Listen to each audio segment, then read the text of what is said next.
Assalamualaikum warahmatullahi wabarakatuh. Izin memperkenalkan diri, nama saya Imam Ali Yudi Nopal, saya sebagai moderator. Selanjutnya anggota saya yang bernama Nama saya Satrio Jamus Pratama. Nama saya Mulyo Wiharso. Di sini kelompok kami akan menjelaskan tentang Pancasila sebagai sistem etika. Slide pertama sampai slide ketiga saya sendiri, slide keempat sampai ke-6 Jamus, dan slide ke-7 sampai slide terakhir adalah Unggul Yogi Harso. Pancasila sebagai sistem etika. Pancasila sebagai sistem etika di samping merupakan way of life bangsa Indonesia, juga merupakan struktur pemikiran yang disusun untuk memberikan tuntunan atau panduan kepada setiap warga negara Indonesia dalam bersikap dan bertingkah laku. Pancasila sebagai sistem etika dimaksud untuk mengembangkan dimensi moralitas dalam diri setiap individu sehingga memiliki kemampuan menampilkan sikap spiritualis dalam kehidupan bermasyarakat, berbangsa dan bernegara. Pancasila sebagai sistem etika merupakan moral yang dapat diaktualisasikan ke dalam tindakan konkret yang melibatkan sebagai aspek kehidupan. Oleh karena itu, sila-sila Pancasila perlu diaktualisasikan lebih lanjut ke dalam putusan tindakan sehingga mampu mencerminkan pribadi yang saleh, utuh, dan berwawasan moral akademik. Pengertian Pancasila.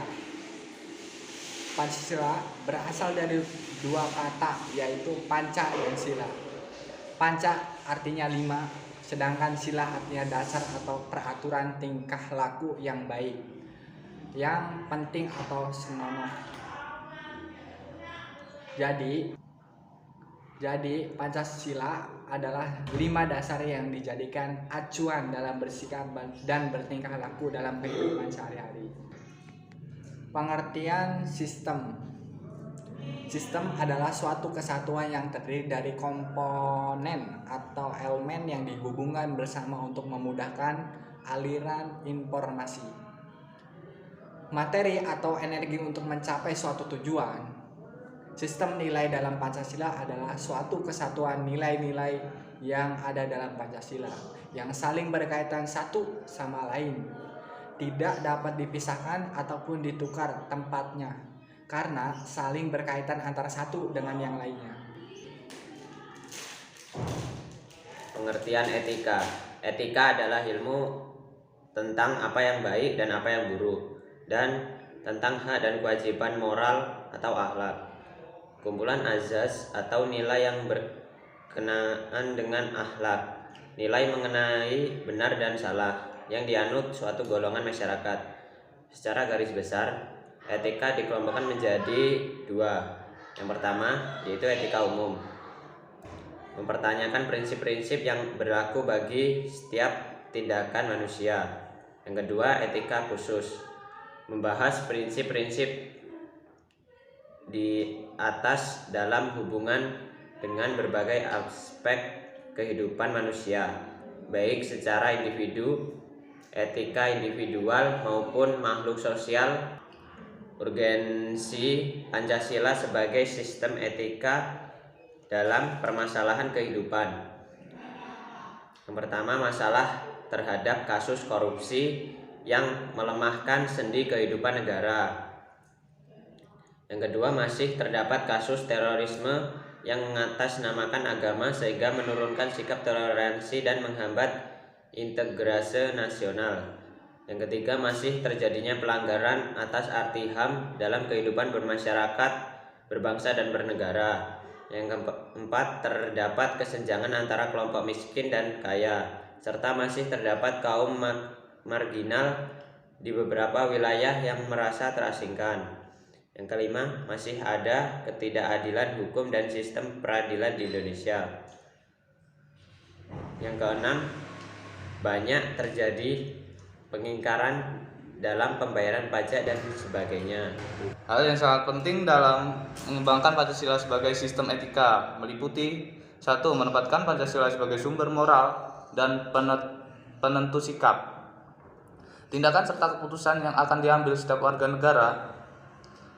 2. Pancasila memberikan pedoman bagi setiap warga negara agar memiliki orientasi yang jelas dalam pergaulan regional, nasional, dan internasional. Yang ketiga, Pancasila menjadi dasar analisis kebijakan yang dibuat penyelenggara negara sehingga mencerminkan semangat kenegaraan berjiwa Pancasila.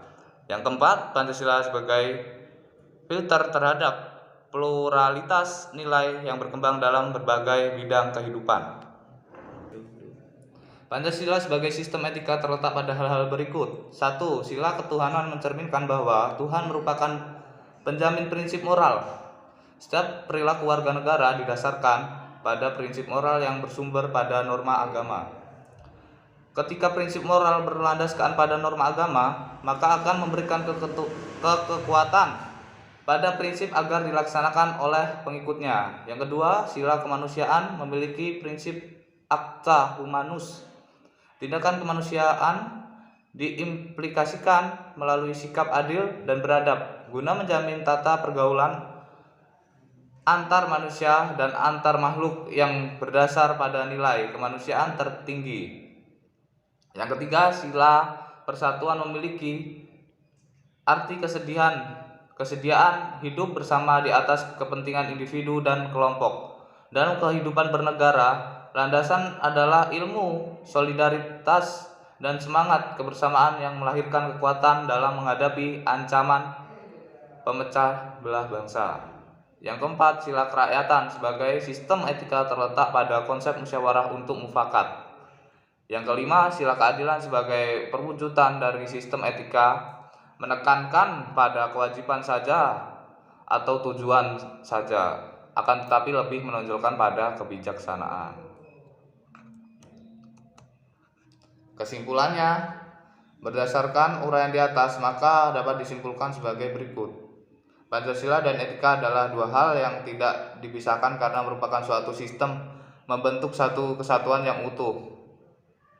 Implementasi Pancasila sebagai sistem etika dapat terwujud apabila pemerintah dan masyarakat dapat menerapkan nilai-nilai yang ada dalam Pancasila, mengedepankan prinsip keseimbangan antar hak dan kewajiban. Pancasila sebagai sistem etika adalah cabang filsafat yang dijabarkan dari sila-sila Pancasila untuk mengatur perilaku kehidupan bermasyarakat, berbangsa, dan bernegara di Indonesia. Oleh karena itu, di dalam etika Pancasila terkandung nilai-nilai ketuhanan, kemanusiaan, persatuan, kerakyatan, dan keadilan. Kelima nilai tersebut membentuk perilaku manusia Indonesia dalam semua aspek kehidupannya. Penting Pancasila sebagai sistem etika dan bangsa. Sekian, terima kasih. Sekian presentasi dari kelompok kami akhiri. Wassalamualaikum warahmatullahi wabarakatuh.